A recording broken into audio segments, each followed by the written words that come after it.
오늘은요, 골로새서 말씀을 중심으로 해서 말씀을 전해드리도록 하겠습니다.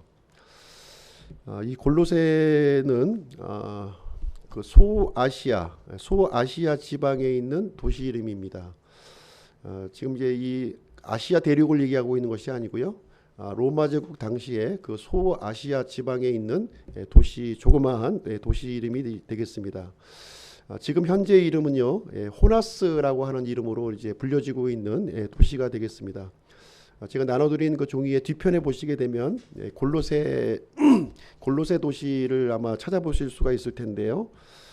이 골로새라고 하는 도시는 이 당시에 있는 그 소아시아와 시리아를 이렇게 연결하는 그 중심부에 있는 그런 도시예요. 그래서 교통의 요충지입니다. 교통의 요충지고요. 그리고 인근에 있는 그 도시 이름을 이렇게 보시게 되면 우리가 이제 익히 알고 있는 라오디게아 도시가 있죠. 라오디게아가 있고 그리고 히에라볼리가 있어. 이렇게 삼각형으로 이렇게 그 이제 인접해 있는 그런 도시가 되겠습니다. 그래서 이 세 도시는 한 10km 정도 이 반경 내에 이렇게 위치하고 있어요. 그래서 서로 이렇게 그 왕래도 이렇게 쉽게 할 수 있는 그러한 그 이제 도시가 되겠습니다. 이 골로새 교회인데요. 이 골로새라고 하는 이 도시 이름을 이제 따서 이제 골로새 교회라고 이제 부르고 있는데요. 이 골로새 교회는 사도행전 19장에서 그 배경을 우리가 좀 찾아볼 수가 있습니다. 사도 바울이 그 3차 전도 여행을 할 때 이 에베소에서 한 2년 이상 거기서 이제 머무르게 되었는데요. 이때 이제 바울로부터 수많은 사람들이 이제 바울의 복음을 듣고 구원을 받고 이런 일들이 이제 일어났습니다. 그리고 사도 바울은 2년 동안 이 에베소 도시에 이제 머무르면서 이 구원받은 이 사람들을 이제 어떻게 해야 되느냐. 그래서 이제 두란노라고 하는 이 학교를 이렇게 운영해 가지고 이제 지도자 양성을 이렇게 진행한 거예요. 그래서 이제 그 바울의 그 편지 말미에 보게 되면 이 두란노 학교 출신의 그 이 성도들이 그 이름들이 이제 많이 등장하는 거죠. 그래서 이 두란노 학교에서 이렇게 양성된 이 그 사람들이 이 바울과 함께 이렇게 복음도 전하기도 하고 또 바울의 사역에 이렇게 동역하는 그런 일들이 이제 일어났음을 우리는 이제 보게 됩니다. 근데 그 이제 두란노 학교 출신 중에서 이제 그 한 명이 어떤 사람이 있었냐면 이 골로새 도시에서 이제 출신의 에바브라라고 하는 사람이 있었다는 거예요. 에바브라고 하는 사람이 바울의 복음을 들었고 또 이 두란노 학교에서 바울의 가르침을 이제 받게 되었던 것이죠. 그래서 이 사람이 이제 골로새 쪽으로 다시 돌아가서 이제 거기에 복음을 또 전하고 거기에 이제 교회를 또 이렇게 세운 거예요. 이 골로새 교회를 세웠을 뿐만 아니라 그 인접해 있는 라오디게아 또 그리고 히에라볼리에도 교회를 세우는데 아주 결정적인 역할을 또 이렇게 이 에바브라라고 하는 사람이 했던 것으로 이렇게 추정이 되어지고 있습니다. 그래서 이 골로새 교회는요, 사도 바울이 세운 교회는 아니에요. 사도 바울이 직접 세운 교회는 이제 아니었고요. 또 골로새 성도들하고는 사도 바울하고는 전혀 일면식도 없는 그런 이제 상황에 놓여져 있습니다. 그런데 사도 바울이 이제 로마 감옥에 이제 갇혀 있는데 예전에 그 이 두란노 학교에서 배웠던 에바브라라고 하는 이 제자가 이제 그 찾아온 거예요. 감옥에 면회를 이제 찾아온 거죠. 그래서 이 골로새 교회에 대한 소식을 이제 접하게 된 거예요. 그래서 사도 바울이 직접 복음을 전하지 않았지만 이 에바브라라고 하는 사람을 통해서 이 골로새에 이제 복음이 전해졌고요. 또 거기에 이제 교회가 또 이렇게 세워졌다 하는 사실을 이제 그 이 사도 바울이 에바브라라고 하는 사람을 통해서 이제 소식을 접하게 됩니다. 근데 이 골로새서를 이제 읽어보게 되면 이 골로새 교회가 굉장히 모범적인 교회였다 하는 것을 우리는 이제 생각을 해볼 수가 있고요.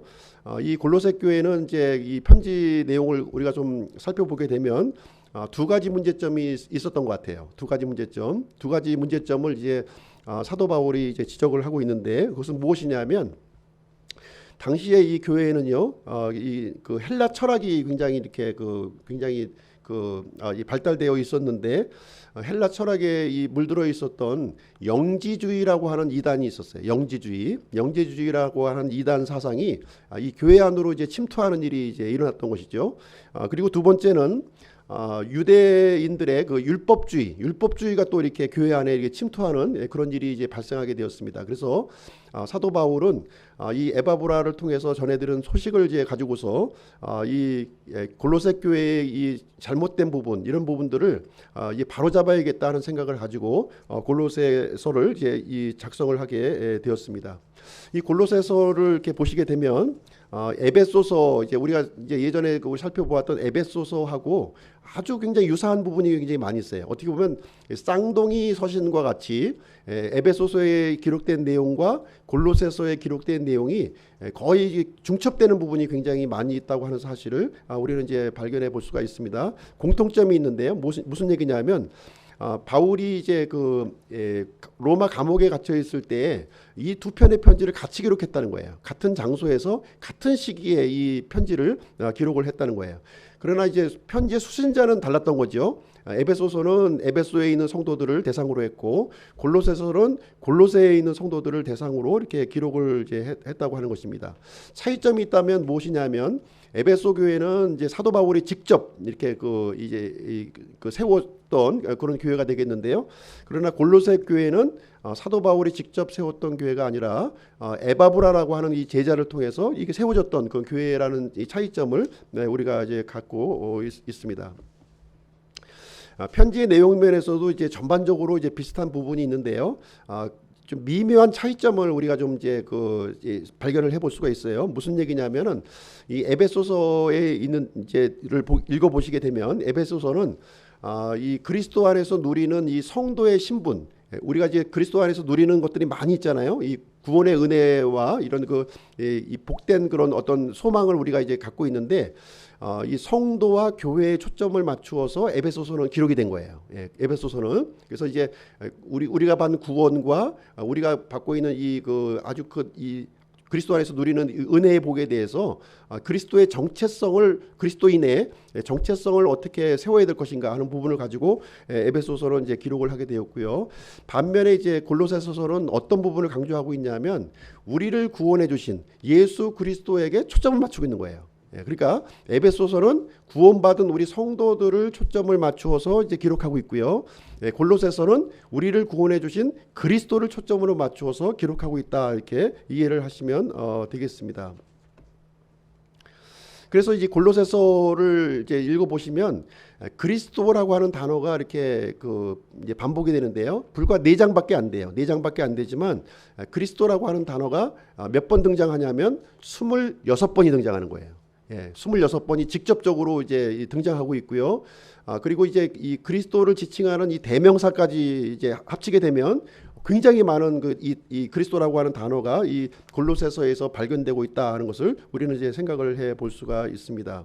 그래서 이 골로새서는 예수 그리스도가 이렇게 모든 것에 으뜸이 되시는 분이라는 거예요. 최고 엑설런트 하신 분이시다는 것을 이제 얘기를 해주고 있고요. 그래서 이 세상 철학인 헬라 철학, 이런 초등학문에 흔들리지 말라는 거예요. 그리고 이 또 유대 율법자들이 또 주장하고 있는 이런 율법에 이렇게 흔들리지 말고 가장 탁월하신 분, 가장 머리가 되신 예수 그리스도를 이제 붙들라 하는 것을 이제 강조하고 있는 것이 되겠고요. 그래서 1장, 2장은 이제 교리 부분을 이제 다루고 있습니다. 교리. 그래서 이제 예수 그리스도가 어떤 분이시냐 하는 것을 이제 우리에게 설명해주고 있고요. 그리고 3장, 4장은 그렇다면 예수 그리스도가 으뜸이라는 걸 우리가 알았다면 이제는 어떻게 우리가 삶을 살아야 될 것인가 하는 실천적인 부분을 이제 3장, 4장은 이렇게 다루고 있는 부분이 이제 되겠습니다. 그래서 오늘 오전에는 골로새서에 나타난 그리스도라는 제목을 가지고 오늘 본문 말씀을 기초로 해서 이제 골로새서 전반에 대한 내용을 같이 함께 살펴보는 그런 시간을 이제 갖도록 하겠습니다. 먼저 이제 편지의 서문인데요. 1절, 2절 한번 보시겠습니다. 골로새서 1장 1절, 2절. 하나님의 뜻으로 말미암아 예수 그리스도의 사도가 된 바울과 우리 형제 디모데는 골로새에서 그리스도 안에 있는 성도들과 신실한 형제들에게 편지하노니, 하나님 우리 아버지와 주 예수 그리스도로부터 은혜와 평강이 너희에게 있기를 원하노라. 이렇게 시작을 하고 있습니다. 여기 보시면 이제 편지의 발신자가 이제 기록이 되어 있는데요. 편지의 발신자는 이제 그 바울과 이제 디모데다 이렇게 얘기를 해주고 있습니다. 그러면서 이 바울을 어떻게 소개하고 있습니까? 사도 바울이 이 디모데를 향해서 우리 형제라고 지금 표현하고 있어요. 디모데. 그러니까 바울과 디모데는 좀 나이 차이가 좀 꽤 있어요. 있는데도 불구하고 이 바울을 통해서 이제 디모데가 이제 예수님을 알게 되었는데 이 디모데를 향해서 지금 우리 형제 디모데 이렇게 표현을 해주고 있죠. 그리고 골로새 성도들을 향해서 또 어떻게 언급을 하고 있냐면 사실 이제 사도 바울과 일면식도 없는 사람들이죠. 일면식도 없는 사람들이지만 그 골로새 성도들을 향해서 이렇게 표현을 하고 있습니다.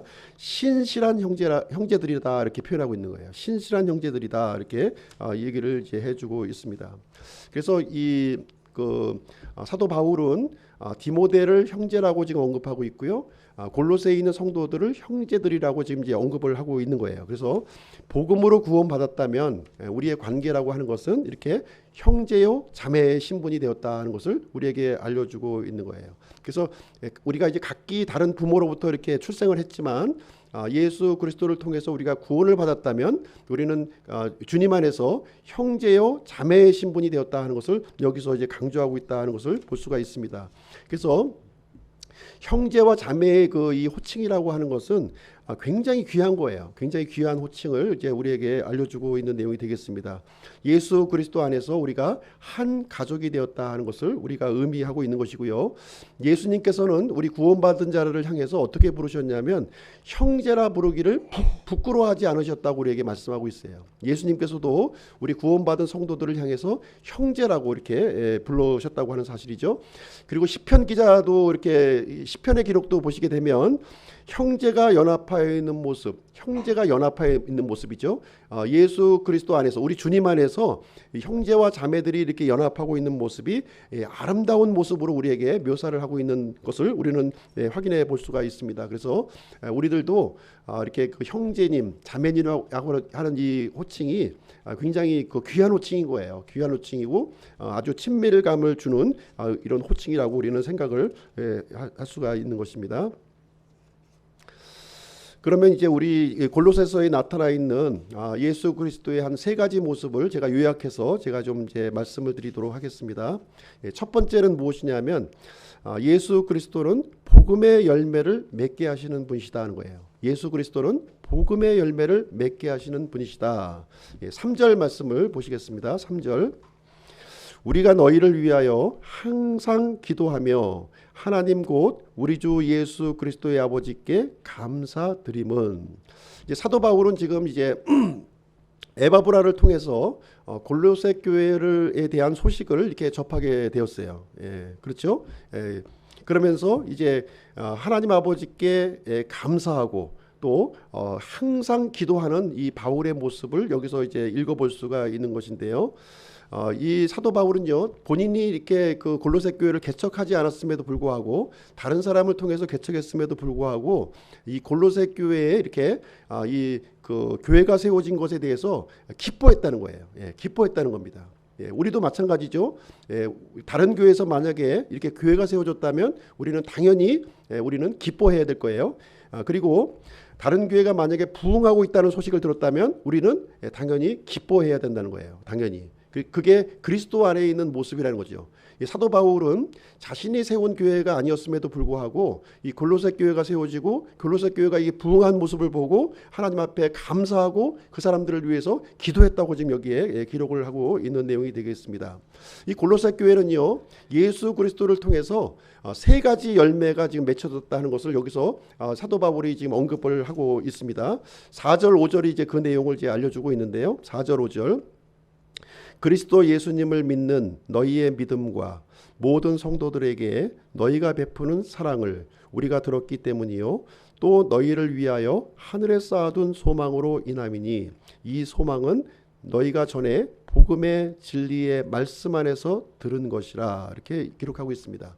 여기에 보면 이제 세 가지 열매를 이제 복음에 따른 세 가지 열매를 언급하고 있는데요. 첫 번째는 무엇이냐면 믿음이라는 거예요. 믿음. 믿음을 갖겠다. 믿음의 열매를 갖게 되었다고 있고요. 두 번째 열매는 사랑의 열매를 맺었던 거예요. 사랑의 열매를 맺었고요. 세 번째는 소망의 열매를 이렇게 맺었다 하는 것을 여기서 사도 바울이 언급을 해주고 있습니다. 이 첫 번째 열매가 뭐냐면 믿음의 열매였다는 거예요. 믿음의 열매. 이 믿음인데 어떤 믿음인가요? 여기 보시게 되면 예수님을 믿는 너희의 믿음이다. 이렇게 여기에서 얘기를 해주고 있습니다.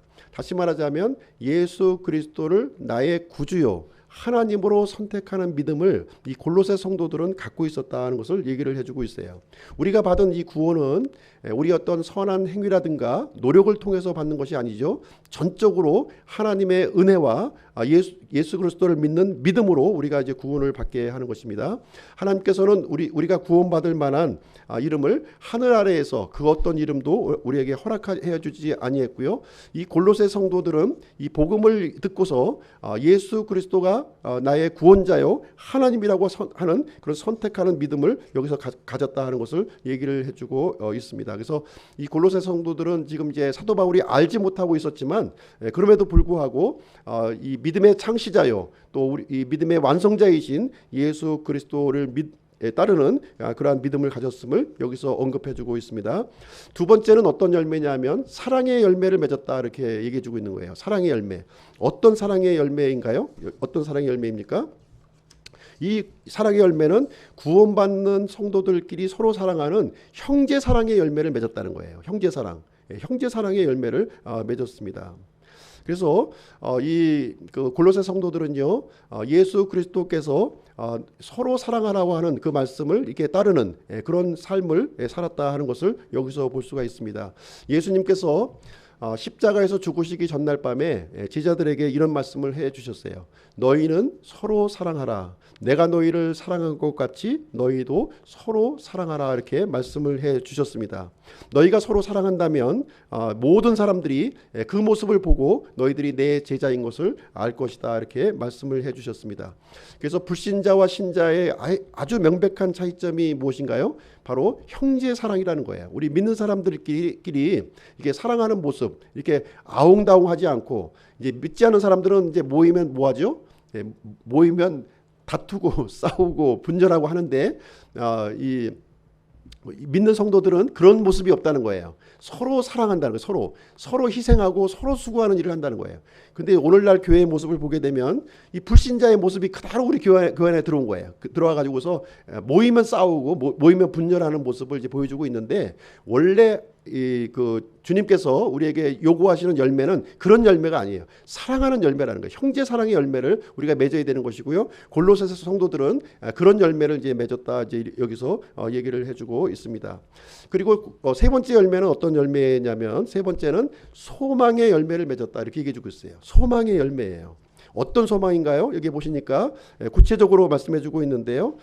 이 땅에 쌓아두는 소망이 아니라 하늘에 쌓는 소망이다 이렇게 하늘에 쌓는 소망. 예, 그렇죠? 하늘에 쌓아두는 소망을 우리에게 얘기를 해주고 있습니다. 그래서 이 땅에 쌓아두는 이 재물들은요, 아무리 많이 쌓아두어도 사실 동전 한 입도 우리가 가져가지 못한다는 거예요. 동전 한 입도 나중에 가져가지 못해요. 죽는 순간 우리의 소유권은 모두 다른 사람에게로 이렇게 이전된다는 거예요. 그렇기 때문에 우리는 어떤 소망을 쌓아야 된다? 하늘의 소망을 쌓으라는 거예요. 하늘에는 도적도 없고 강도도 없고 가장 안전한 창고라는 거예요. 이 땅에는 안전한 창고가 없다는 거죠. 예, 그렇죠? 그래서 이제 하늘에 있는 창고를 쌓아야 될 것을 우리에게 얘기를 해주고 있는데 이 골로새 성도들은 하늘의 소망을 쌓는 그런 삶을 살았다 하는 것을 이 사도 바울이 지금 이제 언급해주고 있는 내용이 되겠습니다. 에바브라에 의해서 이제 복음이 전해졌고요. 이 골로새 성도들은 예수 그리스도의 이런 복음의 열매를 그렇게 맺는 삶을 살았다 하는 것을 보여주고 있는 내용이 이제 되겠습니다.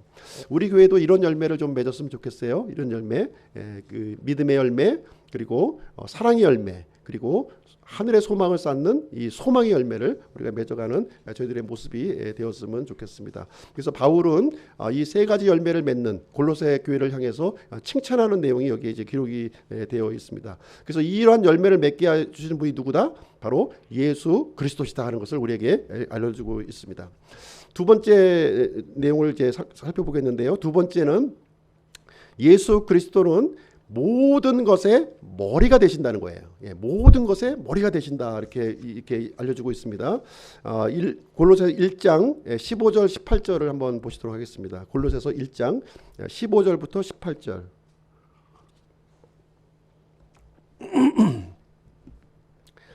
(15절부터) 18절. 그분께서는 보이지 아니하는 하나님의 형상이시요 모든 창조물의 처음 난 자이시니 이는 그분에 의해 모든 것이 창조되었기 때문이라. 하늘에 있는 것들과 땅에 있는 것들, 보이는 것들과 보이지 아니하는 것들, 곧 왕자들이나 통치들이나 정사들이나 권능들이나 모든 것이 그분에 의해 창조되고 그분을 위해 창조되었노라. 또 그분께서는 모든 것보다 먼저 계시고 모든 것은 그분으로 말미암아 존재하느니라. 그분께서는 몸 곧 교회의 머리시니라. 그분께서 시작이시요 죽은 자들로부터 처음 난 자이시니 이것은 그분께서 모든 것에서 으뜸이 되며 되려 하심이라. 예수님이 이제 어떤 모습을 이제 보여주고 있는지를 우리에게 가르쳐주고 있는데요. 첫 번째로는 보이지 아니하시는 하나님의 형상이시다 이렇게 우리에게 알려주고 있어요. 예수님은 사람의 몸을 입고 오셨지만 보이지 아니하는 하나님의 정확한 형상을 우리에게 보여주고 있다 이렇게 우리에게 얘기해주고 있습니다. 근데 이제 15절 말씀만 이렇게 근거를 가지고 여호와 증인들은 이렇게 주장을 해요. 예수님은 창조된 신이다. 처음 모든 창조물의 처음 난 자 이 표현을 가지고 이제 예수님은 이 창조된 신이다 이렇게 주장하는 거예요. 그래서 아버지 하나님보다는 좀 등급이 낮은 분이다 이렇게 이해를 하고 있는 것이죠. 그리고 영지주의자들은 또 이렇게 주장을 하고 있는 거예요. 영지주의자들은 예수님이 이제 이 몸을 입고 오셨는데 영지주의자들은 어떤 주장을 하고 있냐면 헬라 철학의 이 이원론에 이제 영향을 받았던 것이죠. 그래서 영은 선하고 육은 악하다는 거예요. 그래서 예수님이 육신을 입고 이 땅에 오셨기 때문에 좀 불완전하다는 거죠. 불완전하다는 거예요. 그래서 예수님께서 이루시는 이 구원이라고 하는 것은 높은 차원의 구원이 아니라 낮은 차원의 구원이라는 거예요. 그래서 예수님만으로는 좀 부족하다 이렇게 이 영지주의 이단 이 사람들은 이렇게 주장을 이렇게 하면서 교회를 이렇게 공격하는 그러한 일이 이제 발생이 됐습니다. 그래서 이제 이 공격을 방어하기 위해서 사도 바울은 15절부터 18절까지 예수 그리스도는 어떤 분이시냐 하는 것을 여기서 이제 강조해주고 있는 그런 부분이 이제 되겠습니다. 예수님은 비록 이렇게 육체를 입고 이 땅에 오셨지만 그 실체는 하나님이시라는 거예요. 그 실체는 하나님이시다는 것을 우리에게 얘기해 주고 있으면서 왜 육체로 오셨느냐? 육체로 오셨던 이유는 무엇이냐면 하나님의 뜻을 지금 이 땅에서 실현시키기 위해서 이 땅에 오셨다는 거예요. 그래서 육체를 입으신 것이지 이 악한 육체 자체가 악한 것은 아니다 하는 것을 여기서 얘기를 해주고 있습니다. 그래서 예수님은 어떤 일을 하셨냐면 눈에 보이는 세계와 눈에 보이지 않는 모든 세계를 창조하신 분이시다 이렇게 얘기를 해주고 있는 거예요. 이 세상 우리가 보고 있는 모든 물질 세계 이걸 창조하신 분이시고 또 눈에 보이지 않는 이 영적인 세계까지 창조하신 분이시다 이렇게 얘기하면서 16절 말씀에 보시게 되면 이 영적인 존재를 여기서 언급해주고 있어요. 왕자들이나 통치들이나 정사들이나 권능들이 이게 언급이 되어 있는데 이 존재들은 어떤 존재를 얘기하냐면요, 천사들을 얘기하고 있는 거예요. 천사. 그러니까 왕좌를 이렇게 관장하는 천사들이 있다는 거죠. 그리고 통치를 관장하는 천사들이 있는 것이고요. 정사를 관장하는 이 천사들이 있는 거예요.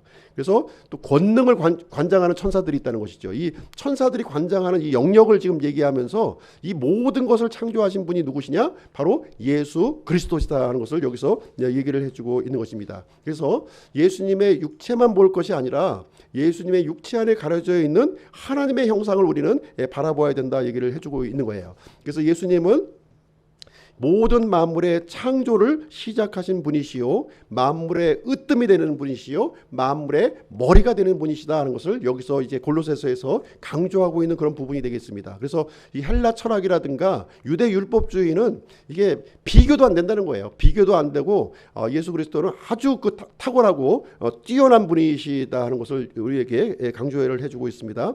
뿐만 아니라 또 예수님을 어떻게 또 표현하고 있냐면요.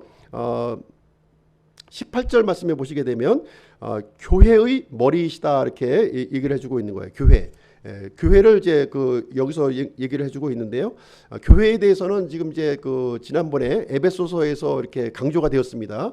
이 교회 하나님께서는 어떤 계획을 이제 세우셨냐면 지금 우리가 눈으로 볼 때는 이 교회가 지금 숫자도 적고요. 좀 볼품도 없고요. 힘도 없고 연약한 모습을 갖고 있지만 하나님께서는 이 교회를 통해서 예수 그리스도의 피를 통해서 구원받은 이 교회를 통해서 엄청난 일을 계획하고 계시다는 거예요. 이 온 우주 만물의 이 질서를 이렇게 통치하고 관장하는 데 교회를 사용하시겠다고 이렇게 말씀을 해주고 있는 것입니다.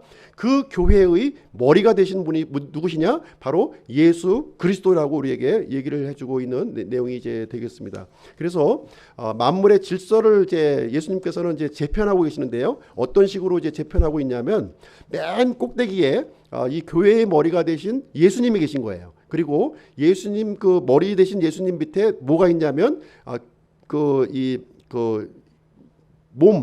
몸이죠. 이 몸된 교회가 그 밑에 있는 거예요. 그 몸된 교회. 그리고 그 몸된 교회 밑에 무엇이 있냐면 영적 존재들이 또 존재하는 것입니다. 그리고 영적 존재 밑에 이 모든 물질 세계가 이렇게 놓여지게 되는. 그래서 예수님께서 이 교회의 머리가 되어 주셔서 이 교회를 통해서 천사들을 이렇게 관장하고요. 또 그다음에 모든 우주 물질 세계를 이 총괄하는 그런 새로운 시스템을 지금 이제 여기서 말해주고 있는 건데요. 그 시스템의 머리가 되시는 분이 바로 예수 그리스도시다 하는 것을 여기서 우리에게 얘기 주고 있어요. 근데 이 내용은요. 골로새서에서 지금 이제 비밀을 우리에게 이제 알려주고 있는데요. 이것이 바로 신비라고 우리에게 얘기 중에 신비 중에 신비라고 얘기해 주는 거예요. 신비 중에 신비인데 그 내용을 이제 여기 1장 26절, 27절 한번 보시겠습니다. 1장 26절, 27절을 보시게 되면 그 놀라운 신비에 대해서 이렇게 우리에게 이제 공개를 해주고 있는 거죠. 26절, 27절. 이것은 곧 여러 시대와 여러 세대로부터 감추어졌으나 이제는 그분의 성도들에게 드러난 신비에 관한 것이라. 하나님께서는 이방인들 가운데서 이 신비의 영광의 풍성함이 무엇인지 자신의 성도들에게 알리려 하시는데 이 신비는 너희 안에 계신 그리스도 곧 영광의 소망이시니라. 그래서 이 신비에 대해서 이제 구체적으로 우리 성도들에게 사도 바울이 이제 밝혀주는 내용이 여기에 기록이 되어 있는 거예요. 이 신비라고 하는 것은 이제 영어로 이제 미스테리라고 하죠. 미스테리.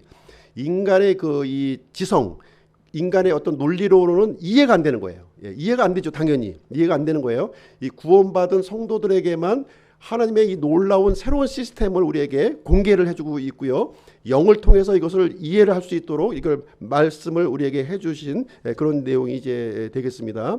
그래서 이 미스테리라고 하는 것은 하나님께서 이렇게 알려주지 않으면 알 수가 없는 거예요. 알려주셔야만 알 수 있는 건데 이 미스테리가 뭐냐? 바로 그리스도라고 우리에게 설명을 해주고 있는 내용이 이제 되겠습니다. 우리 그리스도인들은요. 예수 그리스도의 몸이죠. 몸이에요. 그래서 예수 그리스도와 연합된 존재라는 거예요. 연합된 존재이기 때문에 예수 그리스도는 모든 만물의 으뜸이시요 교회의 머리가 되시는데 우리 그리스도인들은 머리이신 예수님과 연합된 존재라는 거예요. 연합된 존재. 그래서 예수님께서 누리고 있는 모든 것들을 함께 누릴 수 있는 그런 존재로 우리를 삼아 주셨다는 거예요.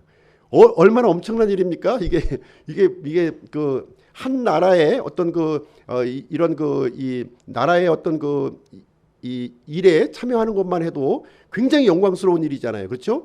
우리가 어떤 조직의 어떤 구성원으로 들어가서 이렇게 들어가는 것도 굉장히 영광스러운 일이에요. 그렇죠? 우리가 남들이 들어가기 힘든 어떤 이 좋은 기업에 들어간다든가 어떤 좋은 기관에 들어가는 것만 해도 굉장히 영광스러운 일일 거예요. 근데 우리는 예수 그리스도의 이 머리 된 그리스도에게 연합된 존재로 우리가 이제 참여가 되어서 영원토록 그 온 우주를 관장하는 그런 복된 존재로 우리를 삼아 주셨다 하는 것을 여기서 알려주고 있는 것이고요. 그 중에서 가장 꼭대기, 가장 그 이 우두머리, 으뜸이 되어 주신 분이 바로 예수 그리스도고, 우리는 그 그리스도에게 이렇게 그 연합되어 있는 그런 존재라고 하는 사실을 여기서 지금 알려주고 있는 내용이 되겠습니다. 그래서 예수 그리스도를 붙잡는 것은 모든 것을 붙잡는 거라는 거예요. 그렇죠? 그리고 예수 그리스도를 놓치는 것은 모든 것을 잃어버리는 거예요. 그 얘기를 지금 여기서 해주고 있는 내용이 이제 되겠습니다. 자, 첫 번째, 우리는 예수 그리스도는 복음의 열매를 맺게 해 주시는 분이시다, 이렇게 말씀드렸고요. 두 번째는 예수 그리스도는 모든 것의 머리가 되시는 분이시다 하는 것을 얘기했습니다. 이제 세 번째를 이제 말씀드리겠습니다. 세 번째는 예수 그리스도는 율법의 실체가 되신다는 거예요. 예수 그리스도는 율법의 실체가 되신다. 이 내용은 2장 16절 17절 한번 보겠습니다. 2장 16절 17절.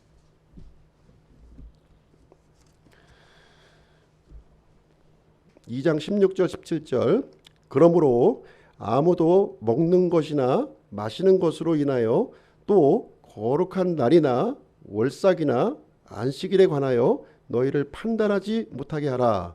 그것들은 다가올 것들의 그림자이거니와 몸은 그리스도께 속해 있느니라. 자, 여기 보시게 되면 이제 골로새 교회는 이제 누구의 공격을 받았냐면 유대 율법주의자들로부터 공격을 받은 거예요.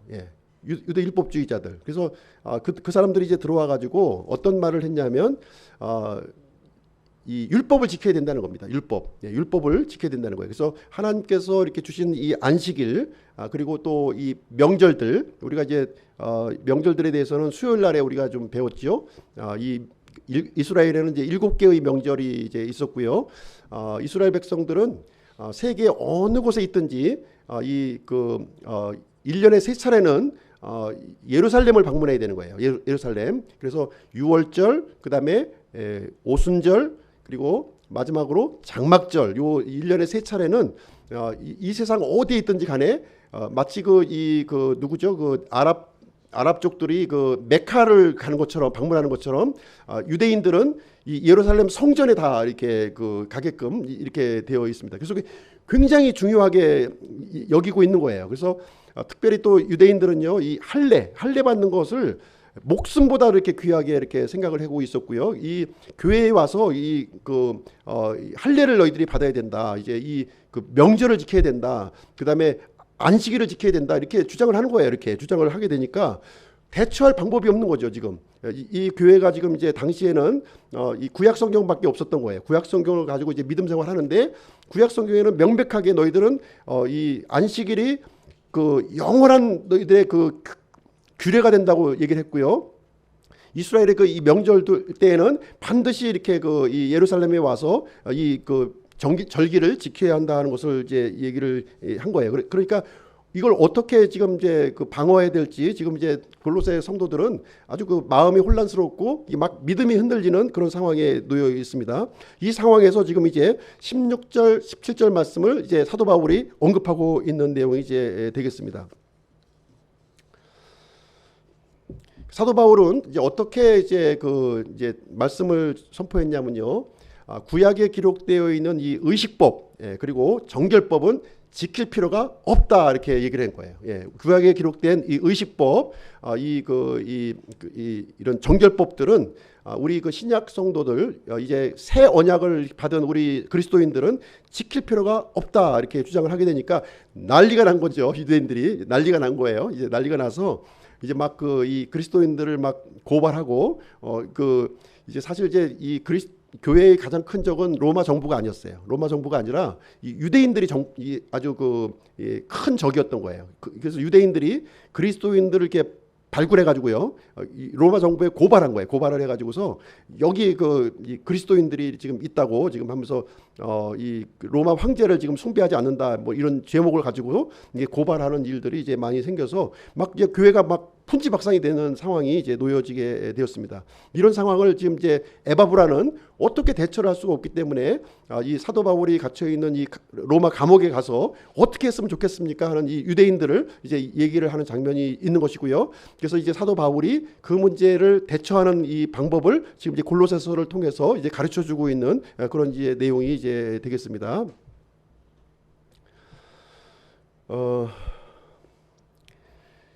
이 그 율법의 그 이 실체, 이 율법은 이제 그 이 그림자라는 거죠. 그림자로서 하나님께서 우리에게 주신 것이고, 율법을 통해서 진짜 하나님이 알려주고자 하는 것은 뭐냐? 바로 그리스도를 알려주려고 이 율법을 주신 것이지, 율법 자체를 너희들이 지키고 이렇게 하라고 준 것이 아니다 하면서 지금 이제 여기서 얘기해주고 있는 그런 내용이 되겠습니다. 그래서 17절 말씀이 그 내용을 해주고 있는 거예요. 17절이 그것들은 다가올 것들의 그림자이거니와 몸은 그리스도께 속해 있느니라 이렇게 기록이 되어 있습니다. 그래서 하나님께서는 이 율법이라는 것을 통해서 예수 그리스도를 이렇게 지향하고 있는 거예요. 가르쳐주고 있는 거예요. 그런데 유대인들은 어떻게 했어요? 하나님이 가르쳐주고 있는 이 그 실체를 바라보지 않고 율법만 붙들고 있는 모습을 보여주고 있는 거예요. 이 율법이 아니라 율법을 통해서 그리스도를 보길 원하는 것이죠. 그리스도. 그래서 이제 예수 그리스도가 이제 이 땅에 오셨기 때문에 우리는 더 이상 그림자를 붙잡지 말고 실체를 붙잡아야 된다. 이 얘기를 해주고 있는 거예요. 그래서 우리가 이제 그 사랑하는 사람이 이제 멀리 떨어져 있을 때는 사진만 봐도 참 이렇게 이 사진을 보고서 그 사랑하는 사람을 우리가 또 생각하고 또 이렇게 했었지 않겠습니까? 근데 이제 이 사랑하는 사람이 지금 눈앞에 왔어요. 이제 눈앞에 왔어. 그런데도 불구하고 계속 사진을 붙들고 있으면서 내 사랑 하면 되겠습니까? 이제 당사자를 보고서 이제 얘기를 해야지. 당사자하고 같이 이제 이렇게 그 관계를 갖는 것이 더 중요한 것이지, 사진만 붙들고서 이걸 내 사랑 하면 안 된다는 거예요. 지금 그 얘기를 지금 이제 사도 바울이 얘기해주고 있는 상황이 이제 되겠습니다. 이 내용을 이제 구체적으로 또 언급하고 있는 내용이 히브리서 10장에 기록이 되어 있어요. 히브리 10장을 한번 가서 보시겠습니다. 히브리서 10장을 한번 가서 보실게요. 히브리서 10장.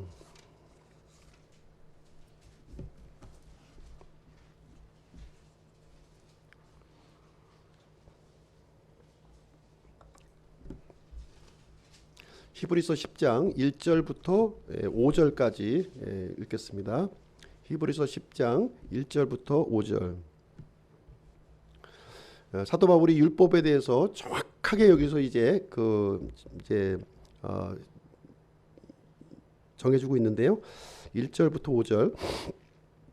율법은 다가올 좋은 일들의 그림자는 가지고 있으나 그 일들의 형상 그 자체는 아니므로 그들이 해마다 계속해서 드린 그런 희생물들로는 거기로 나오는 자들을 결코 완전하게 할 수 없느니라. 그랬더라면 경배하는 자들이 한 번에 깨끗하게 되어 더 이상 죄들을 의식하지 아니하였을 터이므로 그것들을 드리는 일을 그치지 아니하였겠느냐. 그러나 그 희생물들에는 해마다 죄들을 다시 생각나게 하는 것이 있나니 황소와 염소의 피가 죄들을 제거하는 것은 불가능하니라. 그러므로 그분께서 세상에 들어오실 때에 이르시되 희생물과 헌물은 주께서 원치 아니하시고 오직 나를 위하여 한 몸을 예비하셨나이다. 이제 그 히브리서 10장 1절 5절 보면은 구약의 이제 이스라엘 백성들이 이제 진행했던 이런 그 율법, 그런 그 의식법, 정결법을 지금 언급을 좀 해주고 있는 거예요. 그 의식법과 정결법은 결코 사람을 완전하게 할 수 없다는 거예요. 그 열심히 명절을 하고 희생물을 바치고 했어도 그것 가지고는 이 사람을 완전하게 할 수가 없다는 거예요. 그냥 일시적으로 덮어주는 것뿐이었지 실질적으로 완전하게 할 수는 없다. 그래서 해마다 이것을 반복해서 계속 드리지 않았느냐 이제 이 얘기를 하면서 이제 하나님께서는 이제 이 번제와 헌물 매년 같은 방식으로 드려지는 것을 원치 아니하시고 이제 영원한 한 몸을 예비하셨는데 그 몸이 뭐냐면 예수 그리스도의 몸이라는 거예요. 예수 그리스도의 몸. 그래서 한 몸을 예비하셔서 이제 더 이상 이제 이런 양이나 이런 황소, 염소를 드릴 필요가 없다는 거예요. 반복적으로 드릴 필요가 없고 예수 그리스도의 몸을 통해서 영원한 제사, 영원한 헌물이 단 한 번 딱 드려짐을 통해서 모든 사람의 죄를 한꺼번에 일소에 제거해 버리시고 완전케 해주셨다, 이 얘기를 해주고 있는 거예요. 그래서 이제는 더 이상 이렇게 그림자를 붙잡을 것이 아니라 이제는 실제로 오신, 사람의 몸을 입고 오신 예수 그리스도를 붙잡아라, 이제 이 얘기를 이제 사도 바울이 강력하게 지금 여기 주장하고 있는 내용이 되겠습니다. 그래서 예수님은요, 자신의 몸을 가지고 어떤 일을 하셨어요? 자신의 몸을 가지고 저주를 받으셨잖아요. 하나님 앞에 저주를 받았어요. 죄인의 모습으로 십자가에 못 박히신 거예요. 그래서 이 하나님께서는 이 예수님의 몸에 하나님의 진노를 이제 퍼부으셔가지고서 이제 예수님의 대속 죽음을 통해서 모든 인류의 죄를 이제 한꺼번에 이제 제거를 해주시고 마귀의 속박으로부터 풀어주시는 그러한 일을 진행하셨다, 이렇게 얘기를 해주고 있는 것입니다. 그래서 예수님께서 이제 죽은 자 가운데에서 이렇게 부활하심으로 말미암아 이 만물의 이 머리가 되어 주셨고 이 교회의 머리가 되어 주셨다. 다시 말하자면 이 머리라고 하는 얘기는 무슨 얘기냐면 으뜸이 되어 주셨다는 거예요. 으뜸이 되어 주셨고 이거를 새롭게 시작해 주셨다는 거예요. 새로운 이 시스템을 시작을 해 주셨다 하는 것을 우리에게 알려주고 있는 내용이 되겠습니다.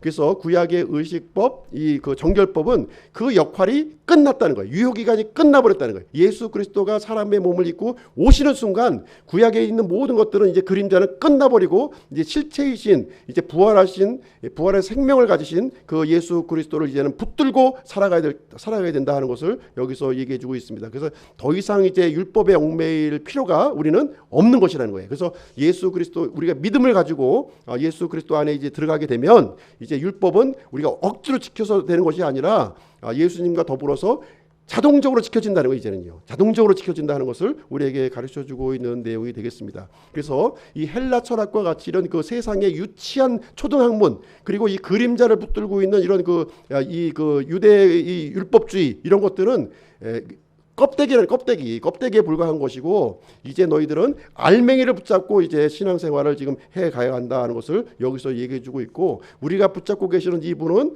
이 뛰어난 분, 탁월한 분이시라는 거예요. 천상천하 유아독존의 예수 그리스도를 여기서 이제 얘기해주고 있는 내용이 되겠습니다. 자, 오늘 이제 골로새에 나타난 예수 그리스도의 모습을 함께 살펴보았고요. 이제 우리가 적용할 교훈을 좀 한번 좀 살펴보도록 하겠습니다. 첫 번째로 우리가 적용할 내용으로는요, 예수 그리스도의 이 복음을 붙들면 이 선순환이 일어난다는 거예요. 예수 그리스도의 이 복음을 붙들면 우리 삶에 선순환이 일어난다는 것을 이제 우리가 생각을 해볼 수가 있습니다. 이 복음이 들어가는 곳마다 이제 어떤 일이 일어났냐면요, 변화가 일어나는 거예요. 변화. 개인이 변화하고요, 사회가 변화하고 민족이 변화하는 거예요. 우리나라도 마찬가지죠. 구한말에 이제 우리나라에 하나님의 말씀 복음이 이제 들어왔어요. 그때 문맹률이 98%가 넘는 이 가난한 나라, 우리 이 조그마한 나라였지만 하나님의 복음이, 은혜의 복음이 들어오는 순간 우리 이제 사람들이 변화하고 이 사회가 변화하고 국가가 변화하는 우리가 경험을 우리가 했습니다. 그래서 이 복음은 이렇게 복음이 들어가는 곳마다 선순환이 일어난다는 거예요. 선순환. 이 변화의 핵심 동력축이 바로 복음이라고 하는 사실을 우리에게 얘기를 해주고 있습니다. 그래서 이 복음을 받아들이면 우리가 삶이 이렇게 하나님의 이 풍성함을 우리가 누릴 수가 있는 것이고요. 만약에 이 복음을 거부한다면 하나님의 능력이 더 이상 함께하지 않는 거죠. 그러니까 선순환이 일어나는 것이 아니라 악순환이 그때부터 시작이 되는 거예요. 복음을 내려놓는 순간, 그 순간부터 우리는 우리 삶에 악순환이 일어나게 되고 사회가 부패하게 되고 국가가 몰락하는 일들이 이제 발생하게 된다 하는 것을 얘기해 주고 있습니다. 오늘날 우리의 모습도 똑같은 모습이에요. 우리가 이 교회가 복음을 붙드는 것이 사는 길이라는 거예요. 예수 그리스도를 붙드는 길, 으뜸이 되시고 이 탁월하신 분을 붙드는 것이 바로 살 길이라는 거예요. 이분을 살면 이분께서 온 우주를 관장하시는 이분께서 이제 우리를 선순환으로 바꿔 주신다는 거예요. 근데 어느 순간인가 이 예수 그리스도를 우리가 이제 놓치는 순간 우리에게는 악순환이 이제 오게 되었고요. 이렇게 삶이 부패지고 사회가 이렇게 망가지고 국가가 망가지는 그런 경험을 하게 되었다, 이렇게 보여지고 있습니다. 그래서 교회도 마찬가지입니다. 교회도 우리가 복음을 붙들면 교회가 건강해지는 거예요. 건강해지고 부흥하는 겁니다. 그런데 이 교회가 또 복음을 이렇게 복음보다 다른 것들을 이렇게 또 강조하게 되면 이제 뒤죽박죽이 되고 이제 누더기 뭐 엉망진창이 되는 모습을 보여주고 있습니다. 그래서 우리는 이 복음의 선순환에 우리가 들어가야 될 줄로 생각을 합니다. 두 번째는요. 이 골로새서에서 우리가 좀 집중해서 봐야 될 내용은 무엇이냐면 교회의 일꾼을 이렇게 양성해야 된다는 거예요. 예. 교회의 지도자들을, 바른 지도자들을 교회도 마찬가지고요, 사회도 마찬가지입니다. 이 바른 지도자를 양성하지 않았을 때 당장은 큰 문제가 없는 것 같은데요. 그 시점에 갔을 때에는 굉장히 준비하지 않았을 때는 우리가 위기를 우리가 맞이할 수밖에 없는 것이죠. 그래서 미래를 우리가 준비하기 위해서는 바른 지도자, 어떤 조직이든 간에 특별히 이제 교회의 경우는 너무 중요한 거예요. 이 바른 지도자를 이 양성을 좀 해야 되는 것입니다. 그래서 사도 바울은 에베소에 머무르면서 두란노 학교를 이렇게 운영하면서 이 믿음의 지도자들을 이렇게 양성한 거예요. 그래서 이 믿음의 지도자들을 통해서 이 복음이 이렇게 전파가 되었고요. 그분들을 통해서 또 교회가 또 세워지는 모습이 이제 전 유럽에 이렇게 확산되었다고 하는 것을 우리는 역사를 통해서 확인을 할 수 있는 그런 내용이 이제 되겠습니다. 그래서 이 골로새서 4장 후반부에 보시게 되면 이 바울과 함께 동역했던 사람들의 이름이 막 나와요. 거기에. 예. 로마서도 마찬가지고요. 편지의 마지막 부분에 보면 이 바울과 함께 동역했던 많은 사람들의 이름이 거기에 등장하고 있는 모습을 볼 수가 있습니다. 그래서 바울은 절대로 혼자 이렇게 하나님의 사역을 감당한 게 아니었다는 거예요. 그래서 함께 이렇게 함께 더불어서 하나님의 일을 이렇게 함께 수행했다고 하는 사실을 우리는 이제 볼 수가 있는 것이고요. 그래서 저희 교회에서는 이렇게 아직 인원은 적지만은 그래도 이렇게 이 믿음의 사람들을 이렇게 좀 자꾸 이렇게 세우는 그런 역할을 우리가 해야 하는 것이 교회의 바른 역할이다, 이렇게 생각을 하고 있습니다. 그래서 이 복음을 받고 이렇게 이 가르침을 받은 이 한 사람이 너무 중요하다는 거, 너무 중요해요. 이 사람을 통해서 이제 하나님께서는 이렇게 일을 이렇게 하나님의 일을 진행해 나가는 모습을 우리는 이제 발견할 수가 있는 것이죠. 세 번째 이 골로새서를 통해서 우리가 또 배울 수 있는 것은 무엇이냐면 사랑을 이제 실천하는 거예요. 사랑을 실천하는 내용을 이제 우리에게 얘기해 주고 있습니다. 골로새서를 한번 가서 보실게요. 골로새서 3장을 한번 가서 보시겠습니다. 골로새서 3장. 골로새서 3장 12절 말씀을 보겠습니다. 골로새서 3장 12절.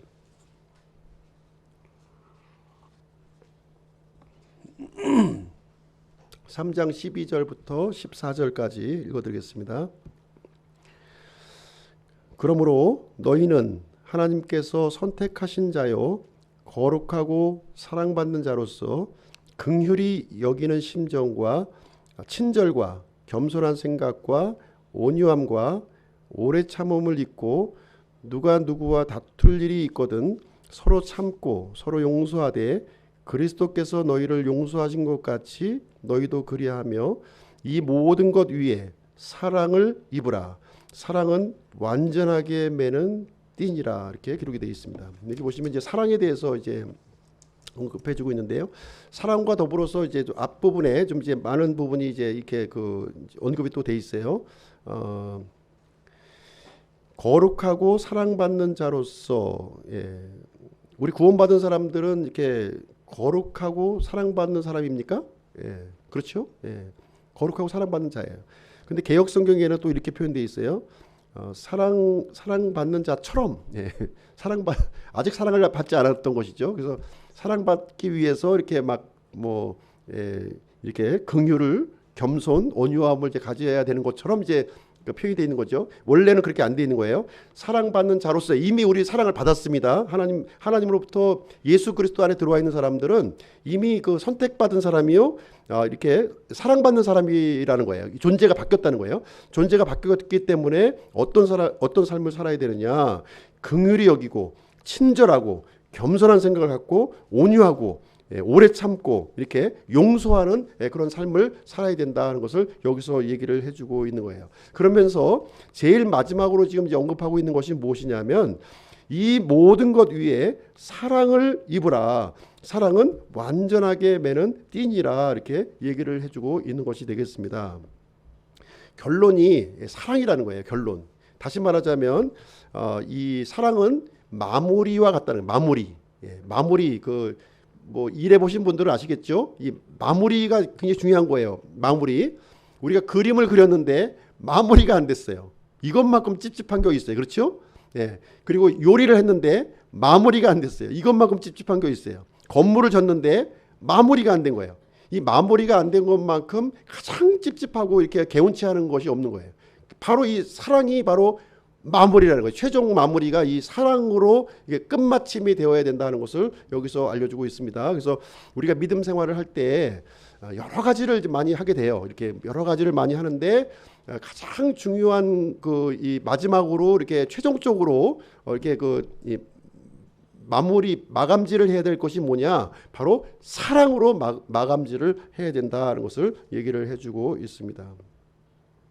그래서 이제 이 사랑이 이제 그 가장 중요한, 우리가 이제 그리스도 안에서 많은 수고도 하고 섬김도 하고 희생도 할 수 있지만 사랑이 이제 그 중요한 이제 이 최종적으로 하나님 앞에 완전한 자로, 완전한 사람으로 우리가 드러나게 된다는 것을 여기서 강조를 해주고 있는 그런 모습이 되겠습니다. 그래서 결론은 예수 그리스도, 그 만물의 으뜸이시요 교회의 머리가 되신 예수 그리스도를 붙들고요, 그 예수 그리스도 안에서 우리가 이렇게 걸어가야 될 것, 이것을 우리에게 말씀을 해주고 있습니다. 그래서 우리 기쁨 침례교회의 그 결실의 계절, 가을을 맞이해서 이 복음의 열매, 참 그리스도께서 기대하시는 이 복음의 열매가 이게 풍성하게 맺혀지는 그러한 우리 기쁨 침례교회가 되기를 주님의 이름으로 축복합니다.